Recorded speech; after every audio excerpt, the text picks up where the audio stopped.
श्री राम कथा का भव्य आयोजन, राम सीता विवाह व भारत मिलाप की झांकी ने भक्तों को किया भाव विभोर। खबर महाराष्ट्र के जोगेश्वरी स्थित सुदर्शन इंग्लिश स्कूल से है, जहां विद्यालय के प्रांगण में आयोजित श्री राम कथा इन दिनों श्रद्धा और भक्ति के रंग में सराबोर है।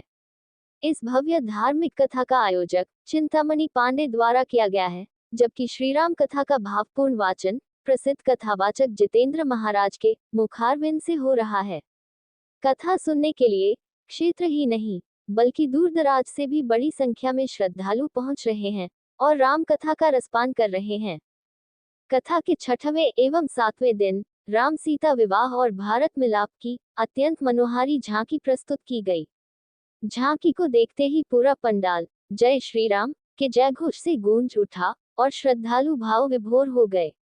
भगवान श्री राम, माता सीता, लक्ष्मण, भरत और शत्रुघ्न के आपसी प्रेम और मर्यादा का जीवंत चित्रण देख श्रद्धालुओं की आंखें नम हो गईं। इस पावन अवसर पर श्री श्री 108 काशीदास महाराज के आगमन से कथास्थल का वातावरण और भी भक्तिमय हो गया। उनके पधारते ही पूरा पंडाल जय श्री राम के नारों से गूंज उठा।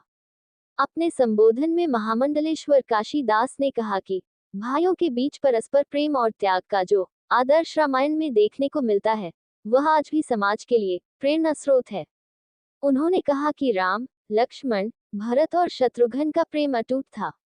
पिता की आज्ञा का पालन करते हुए भगवान श्री राम वनवास गए और जब अयोध्या की जनता, राजा जनक सहित मिथिला के लोग उन्हें वापस लाने पहुंचे, तब भी श्री राम ने धर्म का मार्ग नहीं छोड़ा। भारत मिलाप प्रसंग का वर्णन करते हुए उन्होंने कहा कि जब भरत ने भावुक होकर कहा कि भैया, मेरे मन में तो आप ही विराजमान हैं, मैं अयोध्या का राज्य कैसे चलाऊं, तब भगवान श्री राम ने अपनी चरण पादुका भरत को सौंपते हुए कहा कि इन्हें सिंहासन पर विराजमान कर राज्य संचालन करें और वनवास पूर्ण होते ही वे अयोध्या लौट आएंगे। ये प्रसंग सुनकर श्रद्धालु भावुक हो उठे। कथा के इस भव्य आयोजन में रूपेश पांडे, सुदर्शन इंग्लिश स्कूल परिवार के समस्त स्टाफ तथा क्षेत्र के कई गणमान्य और सम्मानित लोग उपस्थित रहे। पूरे कार्यक्रम में भक्ति, अनुशासन और श्रद्धा का अद्भुत संगम देखने को मिला। श्री राम कथा का यह आयोजन क्षेत्र में आध्यात्मिक चेतना का संचार कर रहा है और श्रद्धालुओं के लिए अविस्मरणीय बनता जा रहा है।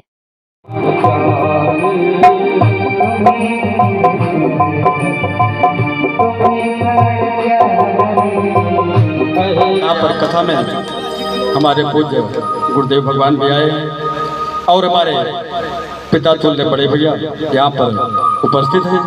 हम चाहेंगे को भी व्यासपीठ पर आए। तस्मै श्री गुरुवे नमः, तस्मै श्री गुरुवे नमः।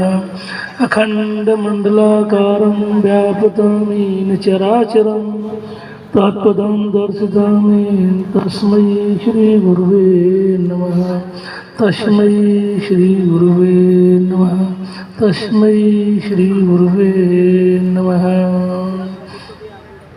मनोजीवं मारुततुल्यवेगं जितेन्द्रियं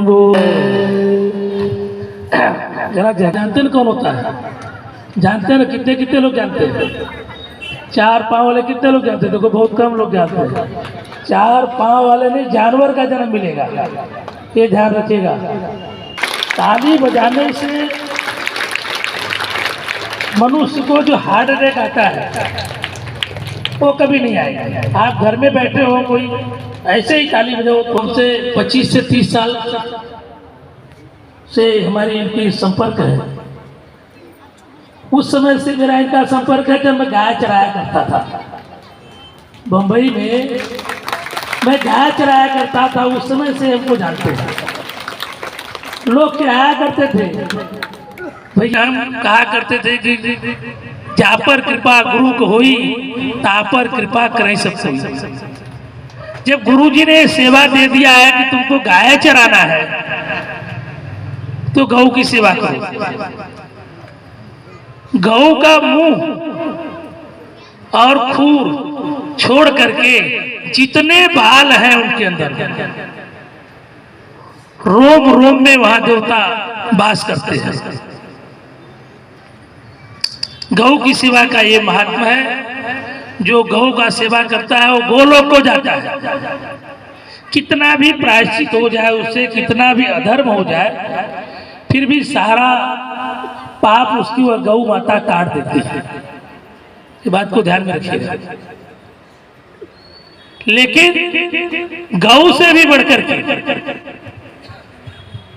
जो व्यक्ति अपने माता पिता का सेवा कर लिया वो बैकुंठ को जाता है।